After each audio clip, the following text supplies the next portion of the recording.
So picture this. It's 2008. Okay. The bankers who basically engineered the total collapse of the global economy, they walk away with like billions in bonuses. Yeah, completely untouched by the law. Exactly, untouched. And that exact same year, across the country, there's this teenager in New York who gets sentenced to years in prison for, stealing a backpack. Right. It's a stark contrast. It is. And on a surface level, I mean, we all know this math doesn't add up. We know the scales are tipped. Oh, heavily tipped. Yeah.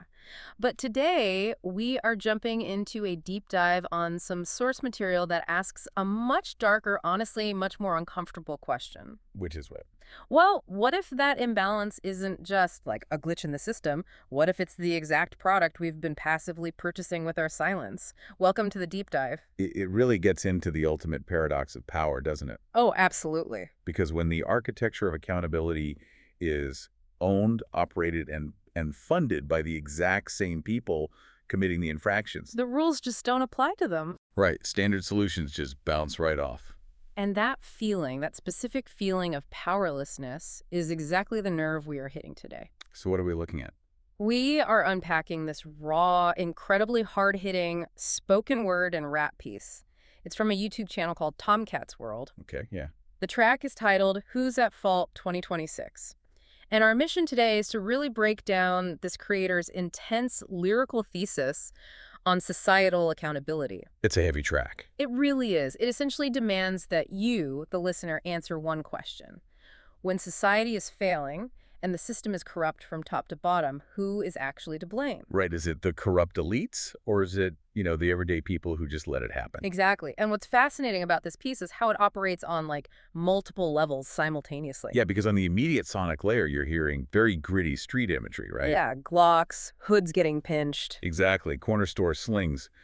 But if you listen to what is actually being argued, it's a deeply philosophical text. It really is. It's basically a sociological exploration of power, mass complicity, and this is key, what the artist views as the absolute illusion of standard political solutions. Yeah, the illusion is a huge theme here. It forces you to look at the actual structural mechanics of society. Right. And before we can get to the who's to blame part, we have to establish what exactly is broken. We need to define the crimes. Right. The track serves as this roll call of antagonists, but it's not just listing them for the sake of it. No, it's highlighting the vast disparity in how we treat different types of harm. Yes, you have the Wall Street wolves, quote unquote, shorting stocks, completely untouched. Taking millions. Millions. You have CEOs executing these massive cash grabs that directly lead to single moms getting eviction notices. And then there's that incredibly vivid line about the opioids. Oh, yeah. Former fat cats prescribing opioids that turn human lives into scraps. That opioid line is so crucial. It perfectly illustrates the core mechanism the artist is critiquing here. Which is what exactly? Yeah. The abstraction of white-collar crime. Let's look at how that actually works in practice. Okay, lay it out. So the executives who pushed those drugs, they knew the addiction rates. They had the data. Exactly. They ran the risk-reward calculations in these sterile, safe boardrooms. They turned entire communities into collateral damage. But because it was done in a boardroom. Right. Because the crime was executed via corporate strategy and distribution networks and medical marketing, the harm was legally abstracted. It's like violence via spreadsheet. Precisely. Violence via spreadsheet. Because the justice system is built to penalize physical, immediate harm. It knows what to do if you punch someone. Right. It knows what to do with a broken window or a stolen car. But it fundamentally struggles to prosecute structural violence. Especially when the perpetrators have a hand in writing the laws. Exactly. Yeah. So when the hammer finally fell on the opioid architects, what happened? The corporations paid fines. Which they probably just budget for anyway. They absolutely do. It's just a cost of doing business. But the street-level dealer, the guy the track calls the corner store sling. He faces mandatory minimum prison sentences. Decades in a cell. It's a split-screen reality. That's the best way to describe it. But the screens are completely interconnected. How do you mean? Well, on the top screen, you have these elites sitting in what the track calls luxury box seats. Right. Writing off massive expenses on their private jet books, and they create these massive systemic shockwaves. It's just shockwaves, don't hit them. Exactly. The consequences never land on the top screen. They slow downwards. They land exclusively on the bottom screen. Where the track describes flashbangs, crashing doors, and Glock 19 rounds. Yes, the top screen makes the mess and the bottom screen bleeds for it. Which brings us to the lyric that really serves as the thesis for this entire first section of the piece. Hit me with it. Fault lies in greed, not the corner store sling. Yeah, that line is powerful. The creator is deliberately taking street-level survival crime and placing it side by side with institutional corruption. To show the scale of the damage. Exactly. The argument is that top-down systemic greed creates a fundamentally insurmountable cost to society. The localized damage of, say, a bank robber, it just doesn't even register on the same scale as a rigged financial system. Not at all. Or, as the lyrics point out, a corrupt district attorney dismissing the crimes of the rich while everyday people do time for dime bag dimes. So when you have this split-screen reality where the consequences only ever exist at the bottom, the immediate reflex for most of us is, well, let's vote the top screen out. Right, that's what we're taught. We are taught from grade school that the ballot box is the great equalizer. It's the ultimate tool. But this track entirely rejects that reflex. Completely rejects it. It takes a massive, really controversial pivot right here. It does. The artist says, point blank, vote your way out. They don't have a clue. Yeah. They are calling out the very idea of voting as a functional solution, claiming that the corrupt politicians are driving in the mix. It's a profound rejection of the democratic apparatus as it currently exists. Yeah, it is. The argument is that if the politicians are feasting while the neighborhood is getting decimated, then the politicians aren't the solution. They're just part of the problem. They are simply a different arm of the same corrupt entity. Okay, I have to jump in and push back heavily on this. Fair enough. Let's hear it. And to be clear to you listening, our job here is to explore this creator's philosophy impartially, not to tell you to rip up your voter registration. Right, we're just analyzing the text. Exactly. But as a societal argument, isn't telling people you can't vote your way out incredibly dangerous? It definitely walks a fine line. If you abandon the ballot box, you are removing the one non-violent lever that ordinary citizens actually possess. That's the historical view, yes. Because, historically speaking, voting and legislative pressure are exactly how marginalized groups have clawed back basic rights. It's true. So it feels deeply cynical, almost nihilistic, to just say, hey, the system is rigged, so don't even bother playing. Doesn't that just promote total hopelessness? It is a totally valid challenge. And honestly, it's exactly the tension this piece wants to provoke. Okay, so how do we understand the artist's angle here without just descending into hopelessness? Well, we have to look at the mechanics of modern institutional inertia. Institutional inertia. Break that down for us. The track isn't necessarily arguing against the theoretical concept of voting, like in a vacuum. Right. It is critiquing the specific late-stage structural decay of our current reality. The thesis is that the modern political apparatus has evolved an immunity to the ballot box. Evolved in immunity. How so? That sounds like a virus. It kind of acts like one. Think about the bureaucratic state as a giant societal shock absorber. Okay, I'm picturing it. When public outrage reaches a boiling point, we vote out an incumbent. We put a new face on the top screen. We get a new CEO of the country, basically. Exactly. But underneath that face is an entrenched infrastructure. Lobbyists, campaign finance networks, unelected regulatory boards, corporate donors. All the people who don't actually leave when the administration changes. Right. That infrastructure doesn't change on election day. The system is designed to absorb the shock of an election. Ah, I see. It neutralizes the threat of radical change through endless committee hearings and bureaucratic red tape, and it just maintains the status quo. It's the concept of regulatory capture, isn't it? That's exactly what it is. The agencies that are supposed to regulate the Wall Street wolves are heavily staffed by, or at least influenced by, former Wall Street wolves. A revolving door. So when the artist says the politicians are driving in the mix, they mean the people we are electing to police the game are being funded by the people rigging the game. Exactly. The creator is arguing that a corrupted system will always absorb and neutralize approved methods of resistance. Because they wrote the rules of the resistance. Yes. If you play by their rules, using the tools they gave you within the parameters they control, you will never dismantle their power. You're just participating in the illusion of change. You're pulling a lever connected to nothing. Wow. Which naturally leads to the most uncomfortable question of this entire deep dive. The big pivot. Right.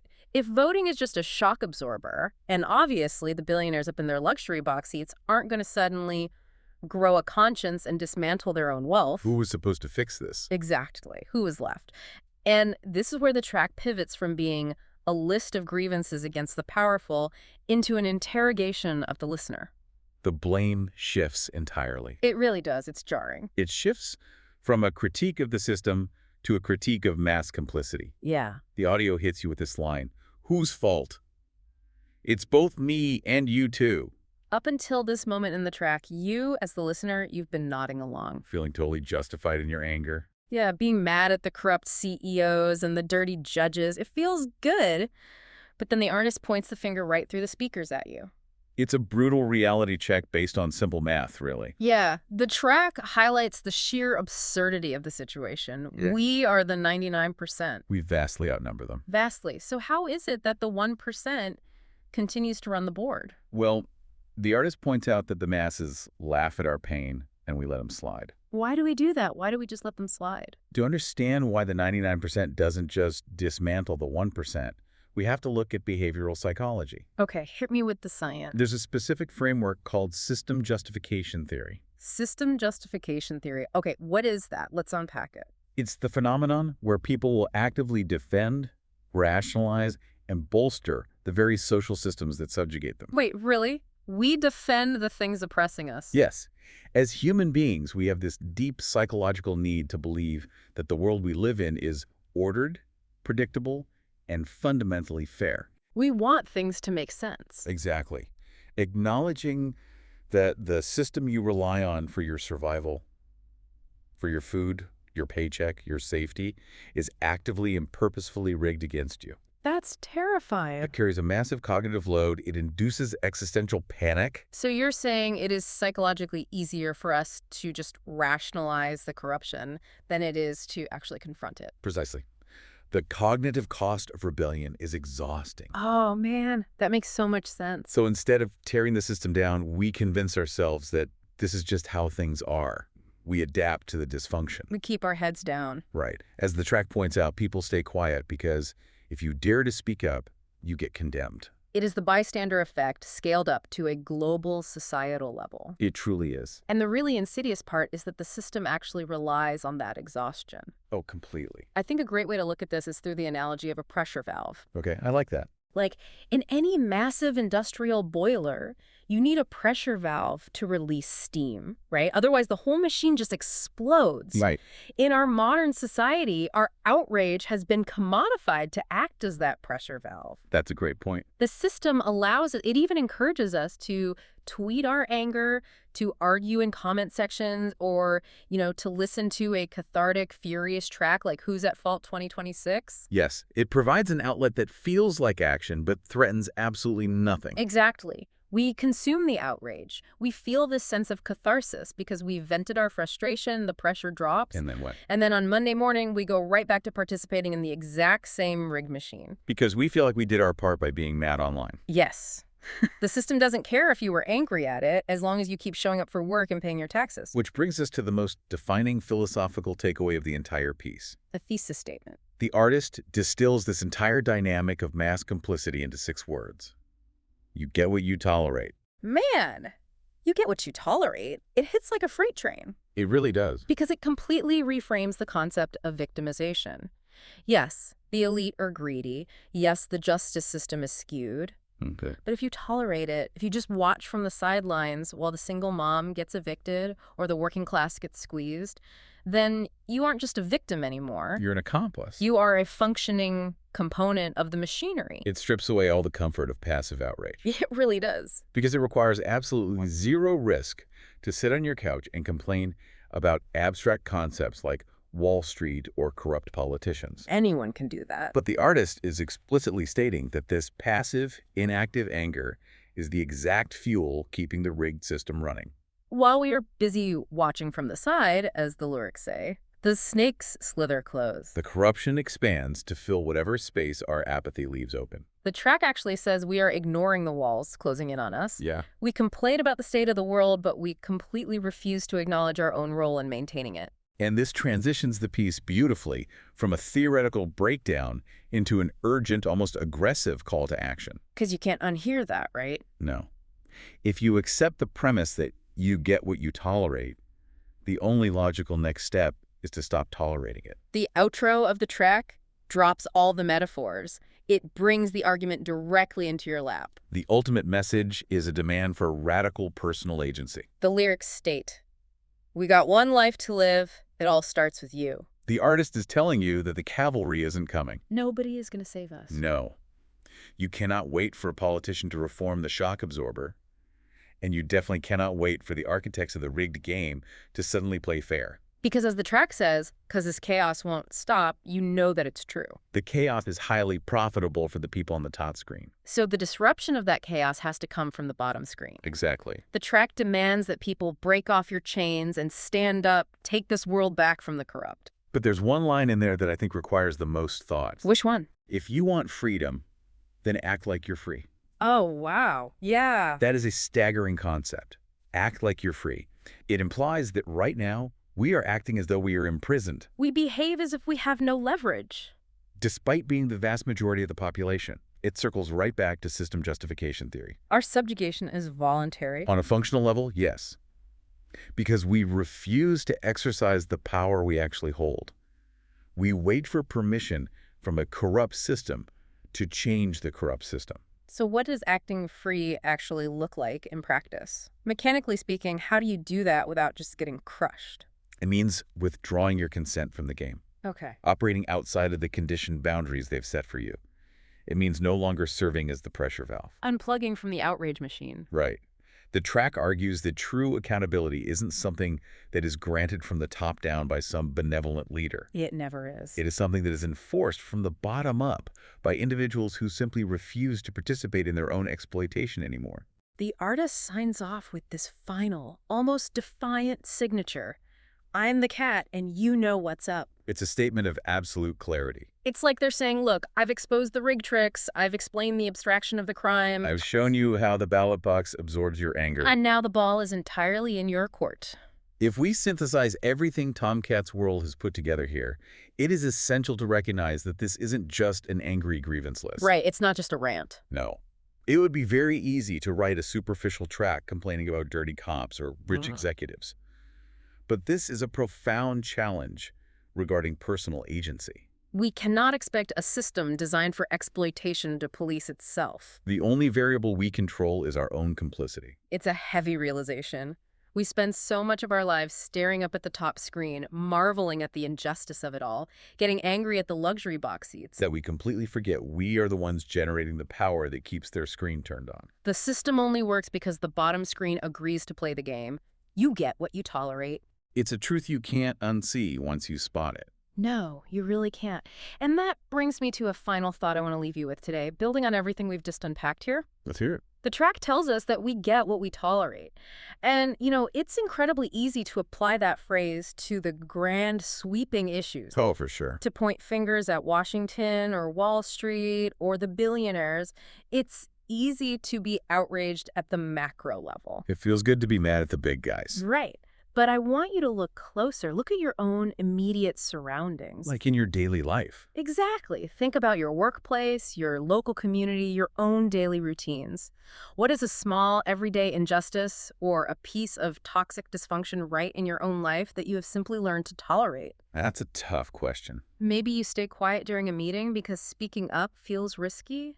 Maybe you watch a colleague get thrown under the bus because keeping your head down is the safer play. We all do it. We do, and we convince ourselves these small compliances don't matter. But if the grand game is rigged all the way from the top to the bottom, it's only because the foundation is built on millions of those tiny daily tolerances. That's a sobering thought. The only way the machine stops is if the gears at the bottom refuse to turn. So ask yourself today, in your own life, are you acting like you're free, or are you just watching from the side?